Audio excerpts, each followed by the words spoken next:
I still remember the morning I found that eviction notice taped to my door. The crisp white paper with its official-looking seal made my stomach drop for exactly 3 seconds. Then I noticed the typo in the word premises spelled PREMISIS. That's when I knew my HOA president neighbor, Karen Blackwood, had finally crossed the line that would cost her everything.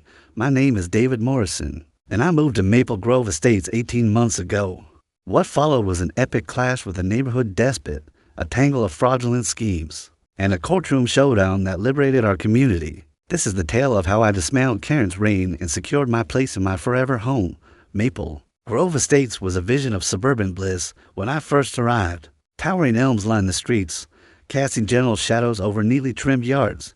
The brick homes, with their classic charm, promised a life of stability after years of renting showbox apartments. I'd scrimped for a decade, rebuilding my finances. After a divorce that left me starting from zero, the realtor, a bubbly woman named Ellen, gushed about the neighborhood's tight-knit vibe, families hosting barbecues, kids riding bikes, and a sense of belonging. She conveniently forgot to mention the HOA president, Karen Blackwood, who lorded over Maple Grove like a queen with a vendetta, her trusty notepad her scepter. My first run-in with Karen came hours after my moving van rolled in. I was unloading boxes when she materialized, as if summoned by the audacity of my arrival. She was in her mid-50s, her hair a perfect blonde cascade, her designer scarf fluttering like a battle flag. She clutched a notepad, her pen poised like a dagger. "Relocation vehicles are restricted to 1 to 3 p.m. on weekdays," she announced, her voice syrupy enough to cause a sugar crash. It was Sunday, 11 a.m. I flipped through the whole manual, a worn booklet I'd memorized, and pointed out no such rule existed. Her lips pursed, her eyes glinting with disdain. "The policy was amended verbally at the last meeting," she said. "You're new, so you wouldn't know." That was my first hint. Karen didn't enforce rules, she conjured them from thin. Her campaign against me began subtly, like a splinter you don't notice until it festers. By week 2, a note appeared in my mailbox. "Dear homeowner, kindly position your trash cans precisely to 0.5 feet from the curb, not to 0.8 feet. I measured to 0.5 feet exactly. I shrugged it off, assuming it was a fluke. Then came a violation. Notice from my sedan being parked provocatively in my driveway. I'm still baffled by that one. But the $60 penalty was clear enough. I challenged it at the next HOA meeting, held in the community hall, a bland space with plastic chairs and a flickering projector. Karen sat at the front, her nameplate proclaiming President Blackwood like she was presiding over a UN summit. She wielded the gavel, slamming it whenever someone dared question her. Which was anyone brave enough to speak up? The neighbors sat in uneasy silence, their glances a mix of pity and relief that I was her current prey. Karen's violations grew increasingly bizarre. By month 4, she was issuing formal notices with the fervor of a bureaucrat on a power trip. My lawn was supposedly an 1/8 inch too long, measured with what she called a precision landscaping tool she kept in her shed. My mailbox letters, standard silver ones installed by the builder, were inadequately luminous despite shining under moonlight. She even slapped me with a $60 fine because my window shades were excessively neutral, and clashed with her vision for the neighborhood's palette. Each notice came with a smug memo, penned in her florid script, as if she delighted in every syllable. I fought every charge at the monthly meetings, which felt like trials in a dictator's court. Karen would smirk, gavel at the ready, while neighbors avoided eye contact. I started saving her notes in a binder, knowing I'd need proof eventually.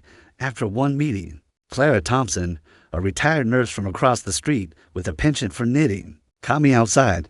"She's forced out for families," she whispered, her voice heavy with caution. "The Wilsons lasted 5 months before selling cheap. The Chens held on for 9. Poor Mr. Larson, a widower in his 80s, moved to a condo to escape her notes about his bird feeders." I nodded, but inside, I was resolute. I'd sacrificed too much for this house, years of overtime, side gigs, and penny pinching. No self-styled autocrat was going to drive me out. Karen's tactics intensified, like she was waging a war of attrition. She began clocking how long it took me to retrieve my trash cans after pickup, once fining me $80 for being 52 minutes past her arbitrary cutoff. She claimed my porch light was too glaring and disturbed her evening yoga sessions, demanding I switch to a dimmer bulb. She even tried to penalize me for clover growing in the public strip, between the sidewalk and the road, property owned by the city. I'd catch her watching me from her window, her scarf fluttering like a warning flag. Once, she left a note saying my morning walks were disruptively rhythmic due to my footsteps. I laughed, but the constant surveillance was grinding me down. I started obsessively checking my property lawn length, placement, even the hue of my shades, knowing she was lurking. The neighborhood had its bright spots. I bonded with a few residents who shared my exasperation. Javier Ruiz, a chef who lived next door, would groan about Karen over beers on his patio. She fined me for my grill being aromatic during a cookout. He said, shaking his head, "It's a grill." Emily Chen, a teacher down the block, told me Karen cited her for a rainbow flag in her yard during Pride Month, calling it overly vibrant. We'd trade stories at the park, laughing to keep from screaming. But beneath the humor, there was a collective weariness. Karen's role was choking the life out of Maple Grove, and no one knew how to break her grip. The fake eviction notice was her masterpiece of folly. It appeared on a Wednesday morning, taped to my door like a public proclamation. The document was almost convincing: pristine paper, a raised seal that mimicked officialdom, and legalese that reeked of an internet template. It accused me of breaching multiple HOA regulations and claimed the association could seize my home. I had 14 days to vacate or face legal proceedings and trespassing charges. The gall was staggering. She peppered it with phrases like "in accordance with statute" and "hereby ordained." As if she were a monarch issuing a decree, the forged county seal was a bold touch, likely ordered from some dubious online shop, but the typos betrayed her. Premises for premises, regulations for regulations. And the signature, President Karen Blackwood, JD. She wasn't a lawyer. She was just someone who binged too many courtroom dramas. Most would have panicked, but I wasn't most. Before pivoting to tech, I'd spent 12 years in real estate law. I knew HOA letters lacked eviction authority, and faking a county seal was a federal crime. Karen had picked the wrong fight. She brought a paper fan to a legal duel, and I was armed to the teeth. I photographed the notice meticulously, using my old evidence-gathering skills to capture the seal's texture and the faint watermark she'd added for flair. Then I called Rachel Harper, a former colleague who thrived on HOA disputes. She burst out laughing when I read her the notice. "David," she said, "this woman's either a mastermind or a complete fool." Spoiler, it was the latter. Rachel and I met at her office, a cozy downtown space lined with legal journals and framed diplomas. She studied the document, her brow furrowing at each misspelling. "This is fraud, forgery, harassment, and impersonating an official," she said. "We're not just removing her from the HOA. We're going to crush her." Within days, we'd filed charges and contacted Detective Laura Kim from the fraud unit. Laura was a sharp investigator with a knack for untangling schemes. When I showed her the notice, she smirked. "This is audacious," she said, "and incredibly dumb." The investigation was a whirlwind. Laura uncovered a gold mine in Karen's home office, a filing system cataloging every resident, with folders labeled by lot number and stuffed with fabricated violations. My folder was the thickest, with entries from my first day.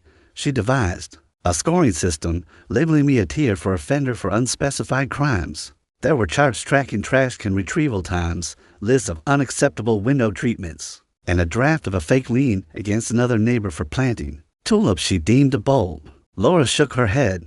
"In 25 years, she said, I've never seen someone incriminate themselves so thoroughly." The probe revealed Karen's tyranny wasn't just aimed at me.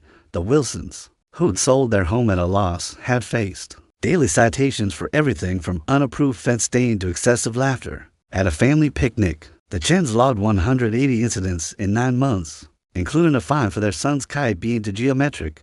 Mr. Larson, the widower, had suffered the worst. Karen's relentless notes about his bird feeders triggered anxiety attacks, forcing his move to a condo. 3 other families had paid thousands in fake fines to avoid her wrath. Karen's operation was a one-woman shakedown, masked as HOA governance. The first court hearing was a spectacle. Karen strode in wearing a charcoal suit, her hair styled like she was starring in a corporate thriller. She thought she could bully me into backing down. Then she spotted Rachel, whose name was synonymous with high-stakes property cases. Karen's smug grin vanished like smoke. Her lawyer, Harold Vance, was a jittery man who looked like he'd rather be at a dentist's office. He argued Karen was a dedicated volunteer, protecting property values. Judge Margaret Ellison, a no-nonsense woman with silver hair, wasn't impressed. She'd review the evidence piles of forged notices, fake citations, and harassing memos, and her scowl said it all. Karen was finished. Rachel presented our case with surgical precision. She outlined Karen's systematic abuse, from the fake eviction notice to the forged seal, a federal offense. She introduced testimony from the Wilsons, who described losing $25,000 selling their home to flee Karen's harassment. The Chens shared their 180-incident log, including a citation for overly fragrant jasmine plants. Mr. Larson's son testified via letter, his words heavy with grief over his father's ordeal. Rachel presented medical records linking Mr. Larson's anxiety to Karen's actions. With each exhibit, Judge Ellison's expression hardened. At one point, she leaned forward, glaring at Karen with such force that Karen gripped her chair. Facing criminal charges with potential prison time, Karen's lawyer urged her to settle. I wasn't after a quick payout. Cash meant nothing to someone who owned a luxury sedan and redecorated her home quarterly. I wanted justice that would burn, ensuring she'd never torment another neighbor. Rachel and I demanded an unprecedented settlement. Karen would cede a 12% stake in her property to me. Harold tried to haggle it down to 6%, but Rachel was unyielding. Your client faked a county seal and tried to seize my client's home, she said. 12%, or we go to trial. The judge nodded approvingly. The settlement was a work of art.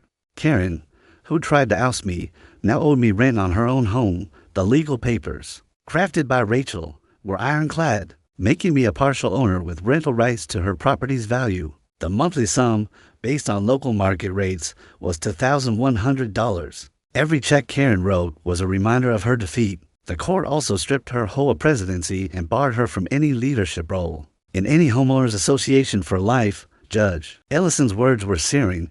Your conduct was a grotesque misuse of authority, she said. You betrayed your community's trust.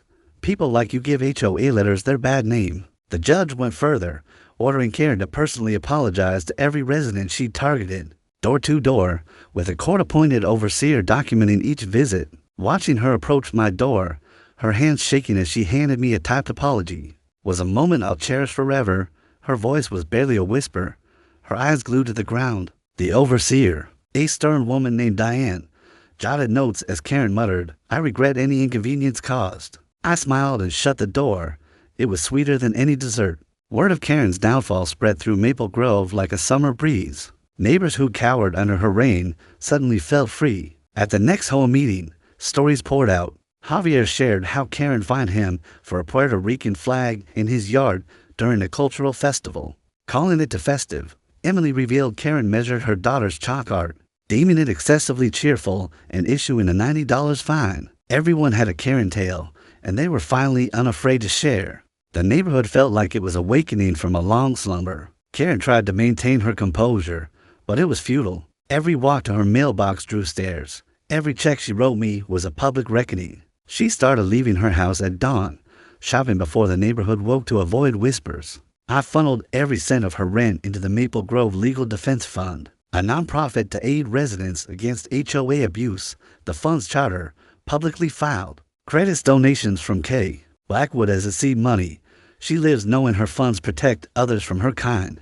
The fund has already supported 3 families in nearby communities battling their own HOA tyrants. The new HOA board, elected in an emergency session, dismantled Karen's absurd rules. Window shades could be any color, porch lights any brightness, and trash cans could linger without penalty. The neighborhood breathed again. Kids drew chalk murals on the sidewalks, fearless of fines. Neighbors swapped stories over coffee, bonding over their shared survival. The community hall, once Karen's courtroom, became a hub for potlucks and movie nights. 7 months after that fake eviction notice, the final court order landed. Alongside the property stake, Karen faced $250,000 in fines and narrowly escaped 2 years in prison. When the judge read the total, Karen stood frozen, her face pale as chalk, swaying as the weight of her actions hit. I didn't gloat now publicly, but inside, I felt a quiet triumph. I'd fought for my home and won, not just for me, but for every neighbor who'd endured her wrath. Maple Grove is transformed. The elms seem taller, the yard's freer. I still live in my dream home. And each month, when Karen's check arrives, I'm reminded that justice is a choice. I chose to fight, and I'd do it again. If you're facing your own Karen, don't retreat. Document everything, know your rights, and find a Rachel Harper to stand with you. Because sometimes, the only way to win is to flip the script and make the bully pay.